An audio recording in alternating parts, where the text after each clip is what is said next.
Headlines आपने जानी और अब आपको बताएं कि रूस के सदर व्लादिमीर पुतिन ने कहा है कि वो जानते हैं कि मॉस्को में हमला मुस्लिम इंतहा पसंदों ने किया, मगर रूस की दिलचस्पी हमलावरों के गाहक में है।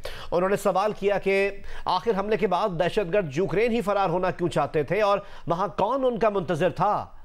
वो क्रॉकस हॉल पर हमले के बाद के इंतजामात का जायजा लेने से मुतालिक इजलास के मौके पर बात कर रहे थे। रूस के सदर ने कहा कि मुस्लिम इंतहा पसंदों के नज़रियात का तो इस्लामी दुनिया सदियों से मुकाबला कर रही है, मगर जिस बात में रूस को दिलचस्पी है वो ये कि ऐसे इंतहा पसंदों का गाहक है कौन।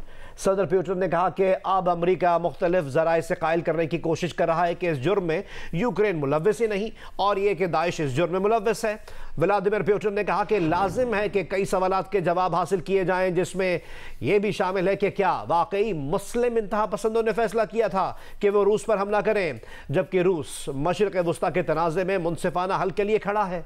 उन्होंने कहा कि 22 मार्च को रूस के दारुल हुकूमत पर किया गया खौफनाक हमला एक धमकी है और फौरी सवाल यह पैदा होता है कि इसका फायदा किसे हुआ। रूस के सदर ने कहा कि यह जुल्म उस सिलसिले की कड़ी है जो सन 2014 से न्यू नाजी यूक्रेनी हाथों के जरिए रूस से लड़ रहे हैं। मॉस्को हमले का मकसद रूसी माशरे में अफरा तफरी फैलाना था, मगर रूसी कौम ने इस बुराई का मुकाबला इत्तेहाद से किया। सदर पुतिन ने यह भी कहा कि मुजरिमों को सजा देने की ख्वाहिश अपनी जगह, मगर वाकई की तहकीकात बगैर तासुब के और मारूजी अंदाज से की जाएगी।